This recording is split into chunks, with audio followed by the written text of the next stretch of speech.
मांगाची महारवाड्यात जात नाहीत, महारवाड्याची मांगात जात नाहीत, दोघांची भांडणं होतात. अनेक ठिकाणी महारांनी मांगांच्या वस्तीवर, मांगांनी महारांच्या वस्तीवर अटॅक केले, हल्ले केल्याच्या घटना बऱ्याच घडलेल्या आहेत महाराष्ट्रामध्ये. पण ह्या दोन जातींना कायमचं झुंजत ठेवून जर कुणाचा स्वार्थ साधला जात असेल तर तो राष्ट्रीय स्वयंसेवक संघाचा आणि भाजपचा स्वार्थ साधला जातो. उपवर्गीकरणाची मागणी करणाऱ्यांना संघाचे दलाल असल्याचा शिक्का का लावला जातोय? का म्हणून उपवर्गीकरणाची मागणी करणाऱ्यांना विरोध केला जातोय? संघानेच या सगळ्या विषवल्लीची लागवड केली आहे याचा काही पुरावा तरी आहे का? संघाची कोणती माणसं यात होती, त्यांनी नेमकी काय क्रोनॉलॉजी वापरली याचाही काही पुरावा आहे का? तर हो, आहे. सगळ्या प्रश्नांची सगळी उत्तरं आहेत आणि एकदम पुराव्यानिशी आहेत आणि ते सगळं आजच्या या व्हिडिओमध्ये मी मांडणार आहे. सप्रेम नमस्कार आणि जय भीम दोस्तो. तुम्हाला कदाचित आठवत असेल, मागच्या वर्षी म्हणजे 2025 सालच्या 1 ऑगस्टला लोकशाहीर अण्णाभाऊ साठेंच्या जयंतीनिमित्त मी एक डिटेल रिपोर्टाज बनवलेला होता. त्यात मी माझा 12 वर्षांपूर्वीचा एक अनुभव सांगितला होता. आंबेडकरी चळवळीची ताकद मोडण्यासाठी अण्णाभाऊ साठेंसारखा हुकुमी एक्का नाही. सत्ता तर मिळाली आहे, पण ती टिकून ठेवण्यासाठी ना काँग्रेसचा धोका आहे ना मुसलमानांचा. धोका आहे तो फक्त आंबेडकरी चळवळीचा आणि कार्यकर्त्यांचा. या चळवळीची खरी ताकद ही त्यांची साहित्य संपदा आणि त्यांचे लेखक आहेत आणि जोपर्यंत या चळवळीतले साहित्यिक लोकशाहीर आपण तोडत नाहीत ना, तोपर्यंत आंबेडकरी चळवळीचा धोका आपल्यासाठी कमी होणारा नाही. आणि म्हणून आंबेडकरी चळवळीची ताकद जर मोडून काढायची असेल तर सर्वात आधी मातंगांना बौद्धांपासून तोडलं पाहिजे आणि त्यासाठी अण्णाभाऊ साठे नावाचा नवीन आंबेडकर या मातंगांना तयार करून द्यावा लागेल आणि त्याचं ब्रँडिंग अगदी तसंच जसं आंबेडकरांचं आहे ना, अगदी तसंच तयार करावं लागेल. संविधान काढा, तिथं फकीरा टाका. उत्तर प्रदेशात जसा बाबासाहेबांचा खुर्चीवर बसलेला कोट घातलेला फोटो आहे ना, तशी इमेज क्रिएट करा. लवकरच त्यांना डॉक्टरेट पण देण्यात येईल आणि त्या हिशोबाने अण्णाभाऊंचं पोझिशनिंग सुरू करा. पिवळ्या झेंड्यावर लहुजींचा हातात तलवार घेतलेला फोटो लावून खाली लिहा, महामानव डॉक्टर अण्णाभाऊ साठे. दोस्तो, 2014 साली एका मोठ्या स्वयंघोषित पुरोगामी संपादकानं मला RSSच्या एका मोठ्या आयडिओलॉगकडे पाठवलं होतं. काम होतं त्यांच्या PR टीममध्ये स्ट्रॅटेजिस्ट म्हणून काम करणं. तर त्या आयडिओलॉगने मला मगाशीचं जे मी अण्णाभाऊंचं ब्रीफिंग सांगितलं ना तुम्हाला, ते ब्रीफिंग त्याने मला दिलं होतं. आता याच गृहस्थांचा मला जो अनुभव आला होता ना, तोच अनुभव अजून एका पत्रकाराला आला होता आणि तोही माझ्या आधी 5 वर्ष आधी. मी गळाला लागलो नाही तेव्हा मला वाटलेलं की मी पहिलाच असेल, पण तसं नव्हतं. त्यांनी माझ्याही आधी अनेकांवर रुमाल टाकून झाला होता. तर त्या संगी माणसानं असाच एका पत्रकारावर खडा टाकून पाहिला होता आणि ते पत्रकार म्हणजे ज्येष्ठ पत्रकार गिरीश अवघडे सर. गिरीश अवघडे सरांनी दिल्लीत प्रदीर्घ काळ पत्रकारिता केलेली आहे. हा निर्भीड पत्रकार माणूस होता आणि आहे. मी फार कमी लोकांना पत्रकार म्हणतो. अगदी हाताच्या बोटावर मोजण्या इतकेच आहेत माझ्या यादीत ते लोक, बरं का. का माहिती आहे? सध्या आपल्याकडे ना निर्भीड पत्रकार म्हणजे कुंत्र्यासारखं केकाटत अख्खा स्टुडिओज बहिरा आहे आणि या जगात कुणालाच ऐकू येत नाही अशा स्वरूपात भुंकून भुंकून बोंबा मारणं म्हणजे निर्भीड पत्रकार असाच आपला समज झालेला आहे. पण तो समज निखालस खोटा आणि फसवा आहे. लालकृष्ण अडवाणी जेव्हा एका अडचणीच्या प्रश्नाला उत्तर द्यायला कचरले होते तेव्हा ते परत जायला निघाले ना, तेव्हा भर पत्रकार परिषदेत त्यांचा हात धरून आप ऐसे मुंह नहीं मोड़ सकते, आपको जवाब देना ही होगा म्हणत एकेकाळच्या मुजोर राज्यकर्त्यांना त्यांच्या सत्ता काळात उत्तरदायी बनवणाऱ्या पत्रकारांनाच निर्भीड पत्रकार म्हणतात. तर या अशा गिरीश सरांना आलेला अनुभव मी तुमच्यासोबत शेअर करतो. तशी गोष्ट साधारण 15 वर्षांपूर्वीची म्हणजे 2011 सालच्या सुमारासची. तेव्हा गिरीश सर ऑफकोर्स भारतीय जनता पक्षाचं बीट सांभाळत होते. ते सांभाळणं म्हणजे आजच्यासारखं नव्हतं. आजचे पेड पत्रकार दिवाळीला आयफोन, गोल्ड कॉईन, मलेशियाचे टूर तिकीट घेऊन सांभाळतात ना, तसं बिलकुल नव्हतं. तेव्हा खरंच मीडिया हाऊसेसकडून पत्रकार असाईन केले जायचे ठराविक पक्षांसाठी. त्यांच्या बातम्या आणणं, त्या लावणं, त्यांच्यावर टीका करण्याचं काम तेव्हा पत्रकार करायचे. तर याच दरम्यान गिरीश अवघडेंची भेट झाली, ती त्या संघी माणसाबरोबर जो मलाही भेटणारच होता, पण 4 वर्षांनंतर. गिरीश सरांनी त्या संघी माणसाकडून आलेल्या अनुभवाबद्दल लिहिलंय. त्याच दरम्यान ईशान्य भारतात राष्ट्रीय स्वयंसेवक संघाचे काम करणाऱ्या एका प्रचारक महोदयांशी माझी ओळख झाली. सदर गृहस्थ मूळचे महाराष्ट्रातले आणि त्यातही गावाकडचे मराठी असल्यामुळे आमच्यात बऱ्यापैकी गप्पा टप्पा रंगू लागल्या. प्रांतिक जवळीक आणि विशेषतः माझ्या मूळ गावच्या जवळचे असल्यामुळे आम्ही राजकीय विषयांसह विविध विषयांवर मोकळेपणाने बोलत असू. अनेकदा ते मला बातम्याही द्यायचे. थोडक्यात ते माझ्यासाठी एक चांगला सोर्स होते. तर एकदा अशाच एका गप्पांच्या ओघात त्यांनी महाराष्ट्राच्या समाजकारणावर बोलताना एक खडा टाकून पाहिला. ते म्हणाले, की महाराष्ट्रात दलित चळवळीचा आणि समाजकारणाचा विचार केला तर प्रामुख्यानं महार आणि मांग या दोन मोठ्या जाती समोर येतात. यात महार समाजानं बाबासाहेबांच्या प्रेरणेनं शिक्षणात आणि नोकऱ्यांमध्ये आपली खूप चांगली प्रगती करून घेतली. आरक्षणाचा त्यांनी खऱ्या अर्थाने लाभ घेतलेला आहे. परंतु त्या तुलनेत मातंग समाज आजही मागे राहिलेला आहे. त्यांना आरक्षणाचा योग्य तो लाभ मिळालेला नाही. त्यामुळे मातंगांना एका वेगळ्या आरक्षणाची गरज आहे. याबद्दल एक मराठी पत्रकार या नात्यानं तुला काय वाटतं? मी थोडा विचार करूनच उत्तर दिलं. जर आपण असा विचार करायला लागलो तर महाराष्ट्रातील प्रत्येक जातीला तिचं वेगळं आरक्षण द्यावं लागेल. पण त्यापूर्वी शासनाला लोकसंख्येच्या प्रमाणात सरकारी नोकऱ्या वाढवाव्या लागतील.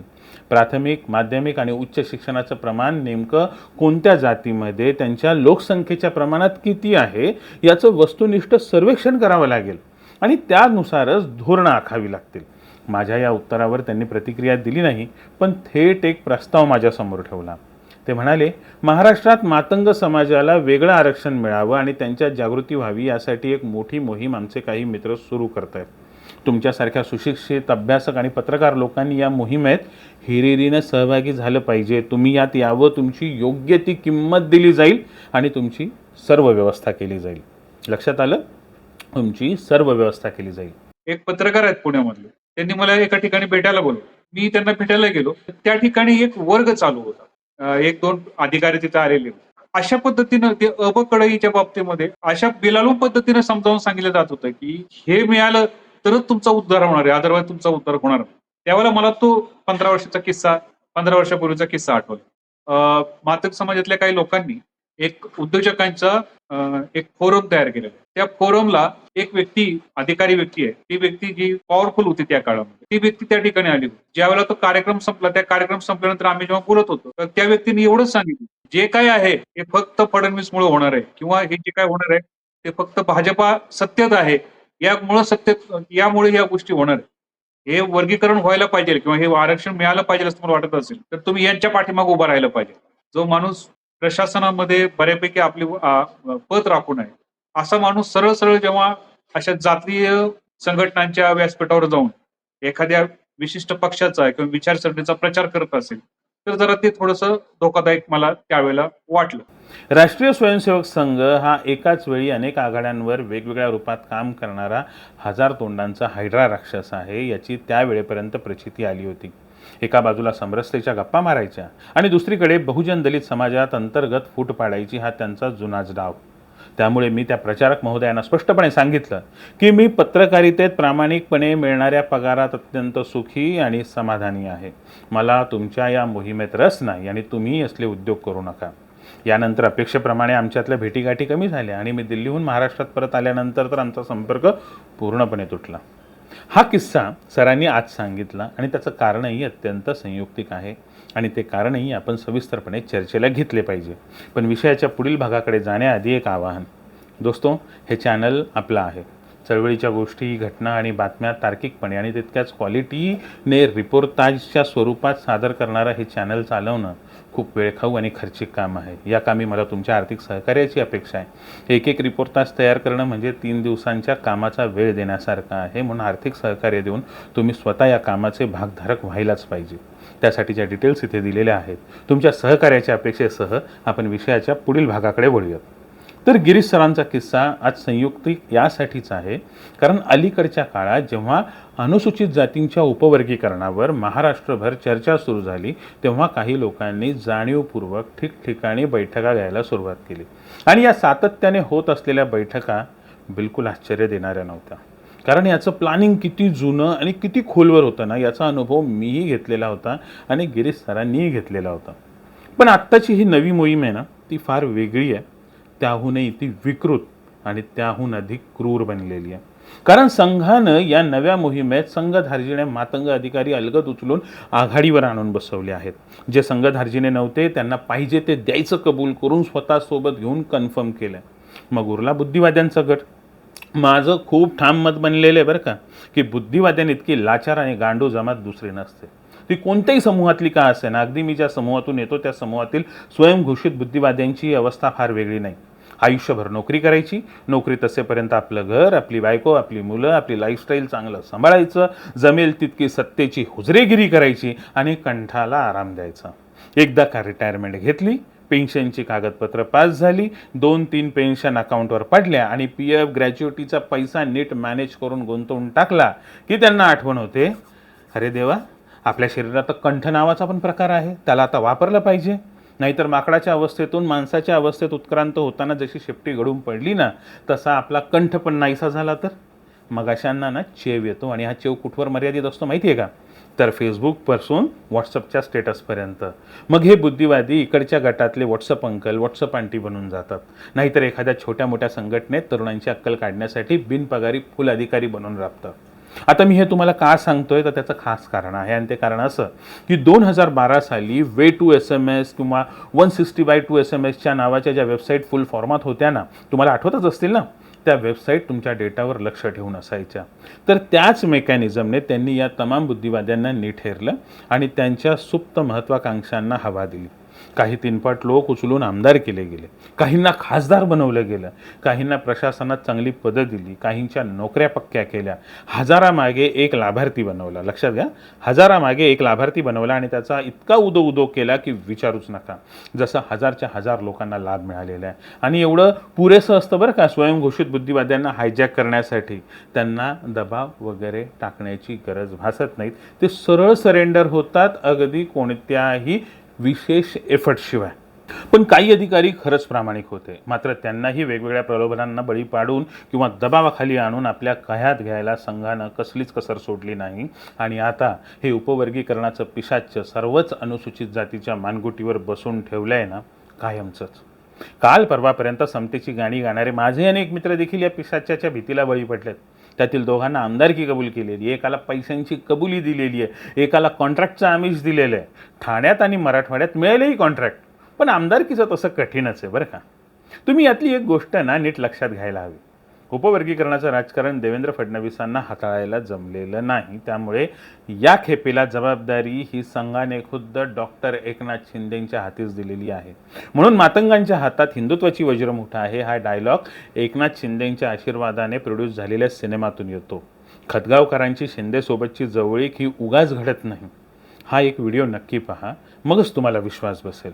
मी तुम्हाला उघडपणे सांगतो की आज ज्या प्रकारे मातंग समाज मागच्या काळातल्या सत्तेतल्या काँग्रेसनी वापरला, म्हणजे घाटे कुटुंबापुरतं किंवा याच्या कुटुंबापुरतं, तशा प्रकारची व्यवस्था तुम्हाला सांगतो आज एकनाथ शिंदेंनी, तुम्हाला सांगतो खतगावकर नावाच्या त्यांच्या माणसाला पुढं करून रसद पुरवून, जर अशा प्रकारे तुम्हाला सांगतो मातंगांचं नुकसान आहे, बौद्धांचं नुकसान आहे, परंतु बौद्ध का म्हणतंय मी खतगावकरांना मोकळा करू शकतो, मोकळा करू शकतो. एकनाथ शिंदे साहेबांनी घडवून आणलेलं सगळं प्लॅन आहे. त्यांना मराठ्यांसोबत, ते मराठ्यांच्या पुढारी आहेत, त्यांना मातंग समाज जे आहे सोबत हातचा आला पाहिजे.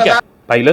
आणि अशा बऱ्याच गोष्टी आहेत ज्या मी आता बोललो तर भक्त शिव्यांच्या तलवारी परजून माझ्या मागे धावायला लागतील. पण उपवर्गीकरणाच्या आडून संघ परिवार किती वाईट खेळ खेळतोय हे समजायला आता फारसं अवघड राहिलेलं नाहीये.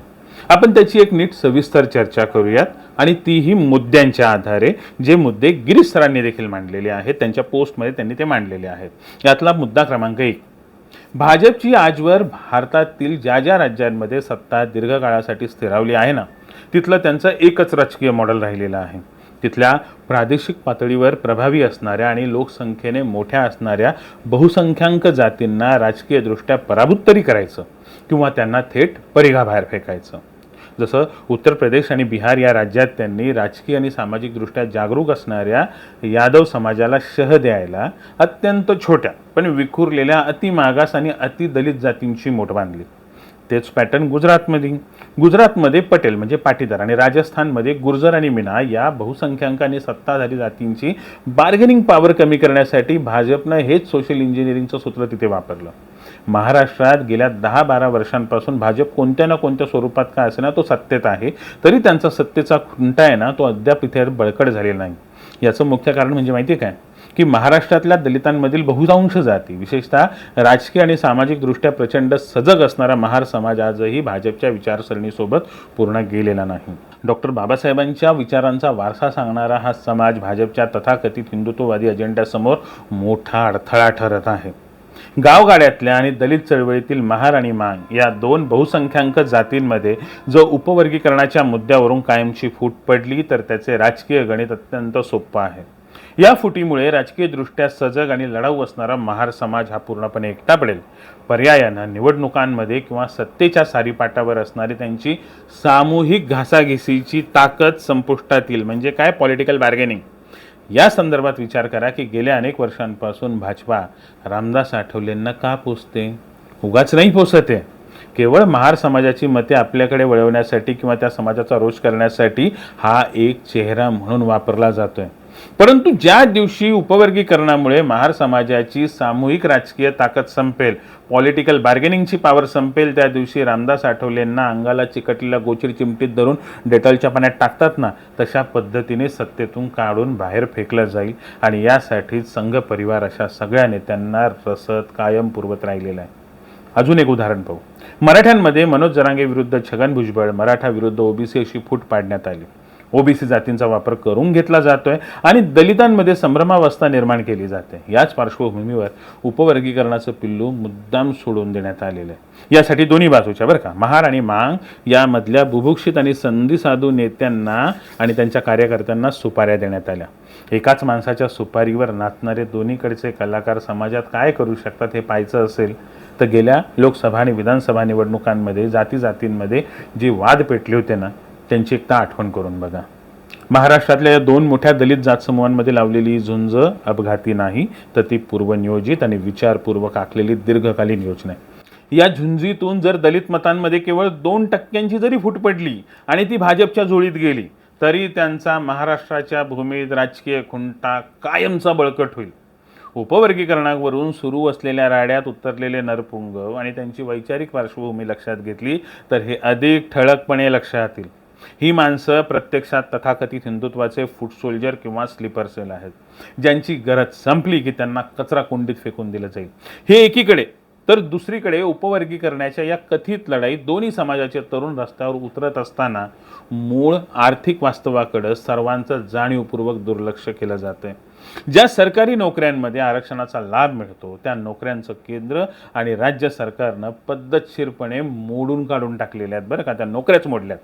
टाइम्स ऑफ इंडियामध्ये केंद्र सरकारच्या अधिकृत आकडेवारीच्या आधारे प्रसिद्ध झालेल्या central PSU jobs down 2.7 lakhs over 5 decades या वृत्तानुसार गेल्या दशकभरात सार्वजनिक क्षेत्रातल्या उपक्रमांमध्ये सुमारे 2.7 लाख नियमित सरकारी नोकऱ्या संपुष्टात आलेल्या आहेत. शासकीय तिजोरीवरील पेन्शन, ग्रॅच्युटी आणि भत्त्यांचा बोजा 40 ते 60% कमी करणं हा यामागचा मुख्य उद्देश आहे असं सांगितलं गेलं. शासनाच्या या धोरणामुळे निर्माण झालेली परिस्थिती अत्यंत चिंताजनक बनलेली आणि त्याचे मुद्दे आपण तपासूयात. केंद्र सरकारने 5 वर्षांपेक्षा जास्त काळ रिक्त असणारी पदं सरसकट रद्द करण्याचं कडक धोरण राबवलं आहे. यामुळे दरवर्षी हजारो मंजूर पदे कायमची नष्ट होत आहेत. संपुष्टात आलेल्या नोकऱ्यांव्यतिरिक्त सध्या केंद्र आणि राज्य सरकारच्या विविध विभागांमध्ये मिळून तब्बल 60 लाखांपेक्षा जास्त पदे रिक्त आहेत. मात्र ती भरण्याची सरकारची कोणतीही मानसिकता नाही. कायमस्वरूपी नोकऱ्यांऐवजी कंत्राटी पद्धतीनं आणि बाह्य स्रोतांद्वारे भरती करण्यावर आता भर दिला जात असल्यामुळे नियमित सरकारी नोकऱ्या या कमालीच्या कमी झालेल्या आहेत. रेल्वे बोर्डाच्या नव्या धोरणानुसार दरवर्षी एकूण मंजूर पदांपैकी सुमारे 2% पदे रद्द किंवा पुनर्रचना केली जात आहेत. या अंतर्गत केवळ 2025-26 आणि 26-27 या 2 आर्थिक वर्षात मिळून जवळपास 60,000 नियमित पदे संपुष्टात आणली गेली आहेत. तंत्रज्ञानाच्या नावाखाली टायपिस्ट, क्लार्क आणि इतर तांत्रिक नसलेली पदे पूर्णपणे इतिहास जमा केली गेली आहेत. याहून भयंकर म्हणजे पॉइंट्समन, गेटमन आणि ट्रॅकमन यासारख्या लेवल 1च्या मैदानी आणि कष्टाच्या कामांसाठी आता माजी सैनिकांची कंत्राटी पद्धतीने भरती केली जाते, ज्यामुळे सामान्य तरुणांच्या नियमित नोकऱ्या आता संपलेल्या आहेत. 2017 ते 2020च्या दरम्यान देशातील 10 मोठ्या सरकारी बँकांचं 4 मोठ्या बँकांमध्ये विलिनीकरण करण्यात आलं. त्यामुळे देशातील हजारो शाखा बंद झाल्या किंवा एकत्र तरी आल्या. परिणामी नवीन नोकर भरती कमालीची घटली. त्यातच मोबाईल बँकिंग, डिजिटल पेमेंट्स आणि कृत्रिम बुद्धिमत्ता म्हणजेच AI मुळे क्लेरिकल आणि डेटा एंट्रीच्या कामांची गरज आता खूप कमी झालेली आहे. ग्रामीण भागात नियमित बँक कर्मचाऱ्यांऐवजी कंत्राटी किंवा कमिशन तत्वावर काम करणाऱ्या बिझनेस करस्पॉन्डंट्स म्हणजेच बँक मित्रांची नियुक्ती वाढली आहे, जिथे आरक्षणाचा कोणताही नियम लागू होत नाही. सैन्य दलातल्या नियमित 15 वर्षांच्या नोकरीसाठी आता 4 वर्षांच्या कंत्राटी स्वरूपाची अग्निवीर योजना राबवली जाते. 4 वर्षानंतर 75% तरुणांना कोणतीही पेन्शन किंवा कायमस्वरूपी नोकरी न देता घरी पाठवलं जाणार आहे.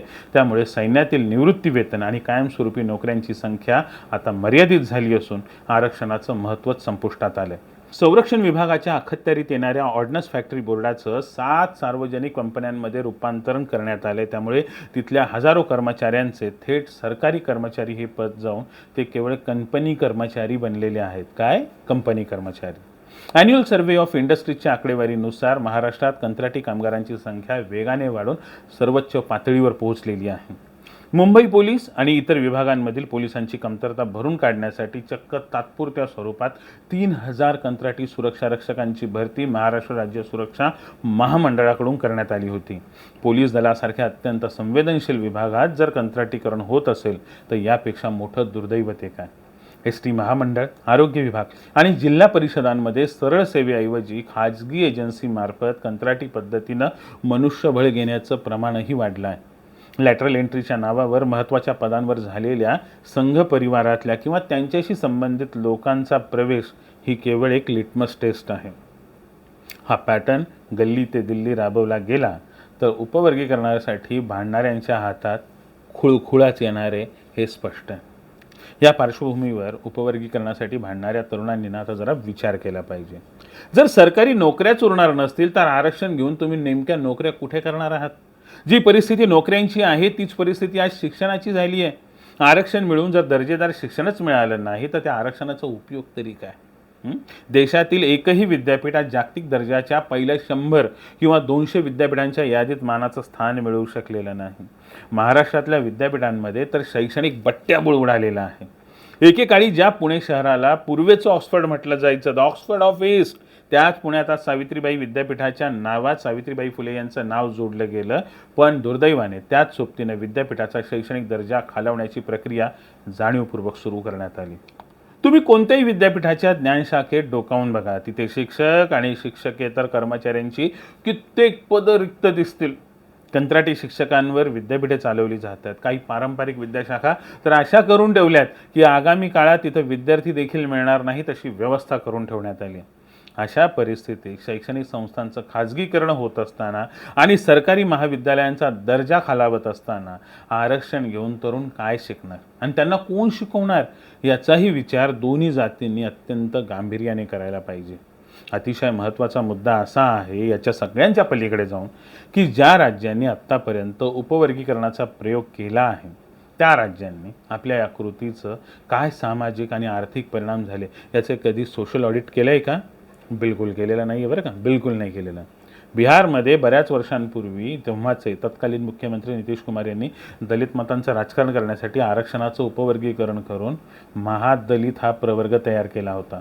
परंतु आज इतक्या वर्षांनंतरही बिहारी मजुरांचं, विशेषतः महादलित असणाऱ्या बिहारींचं पोटासाठी होणारं स्थलांतर, आपण त्याला पलायन म्हणूया, अद्यापही थांबलेलं नाही आहे. उपवर्गीकरणामुळे त्यांच्या जीवनात कोणताही क्रांतिकारी बदल झाला नाही किंवा त्यांचा आर्थिक स्तर उंचावला नाही, हे आज सगळ्यांसमोर सत्य उघड आहे. यावरून एकच स्पष्ट होतं की उपवर्गीकरण हा दलितांच्या आर्थिक किंवा सामाजिक प्रगतीचा मार्ग नसून तो केवळ त्यांना राजकीयदृष्ट्या विभागण्याचा आणि एका समूहाची ताकद कमी करण्याचा एक पॉलिटिकल स्टंट आहे किंवा कॉन्स्पिरसी आहे. सध्या महार आणि मांग या दोन्ही जातींमध्ये ठरवून सुरू असणारी साठमारी, एकमेकांवर होणारी चिखलफेक आणि सोशल मीडियावरील वाद हे अत्यंत क्लेशदायक आहेत आणि साठमारी दलितांचा राजकीय, सामाजिक आणि सांस्कृतिक अवकाशाचा संकोच करणारी आहे. आपण आपापसात लढत राहिलो तर मुख्य प्रवाहातून पूर्णपणे फेकले जाऊ, हाच यामागचा छुपा अजेंडा आहे. खरं तर महार आणि मांग या दोन्ही जातींमधील शहाण्या सुरत्या, सुशिक्षित आणि विचारवंत माणसांनी संघ परिवाराचा हा छुपा डाव वेळीच ओळखला पाहिजे. हा डाव हाणून पाडण्यासाठी आणि आपले संवैधानिक हक्क टिकवून ठेवण्यासाठी दोन्ही समाजांनी एकमेकांसमोर उभे ठाकण्याऐवजी खांद्याला खांदा लावून एकत्र आलं पाहिजे. जर आपण एकत्र आलो नाही तर येणारा इतिहास आपल्याला कधीच माफ करणार नाही. दोस्तो, खूप बोललो. आज थांबूयात इथं. गिरीश अवघडे सरांनी लिहिलेल्या फेसबुक पोस्टचं एक्सटेन्शन करून मी हा रिपोर्ट बनवला. त्यासाठी सरांचं खूप खूप आभार. मला आशा आहे की ऐकणाऱ्यांचे डोळे जरूर उघडतील. त्यामुळे पाहत रहा वैभव छाया टॉक्स आणि आपलं हे काम चालू राहण्यासाठी जमेल तसं आर्थिक सहकार्य जरूर करा. आपल्या सहकार्यांच्या अपेक्षेसह भेटूयात पुढच्या भागात. आरक्षण उपवर्गीकरणानं महारांचं आणि मातंगांचं काय नुकसान केलं आहे आणि मातंग आणि महार नेत्यांचं काय भलं केलं आहे या विश्लेषणासह. तुमच्या प्रतिक्रियांची मी आवर्जून वाट पाहीन. चॅनल आणि व्हिडिओ लाईक, शेअर, सबस्क्राईब करा. आपलं चॅनल हे वाढलं पाहिजे आणि जमेल तसं आर्थिक सहकार्य जरूर करा. धन्यवाद. जय भीम. भेटूयात नवीन व्हिडिओमध्ये.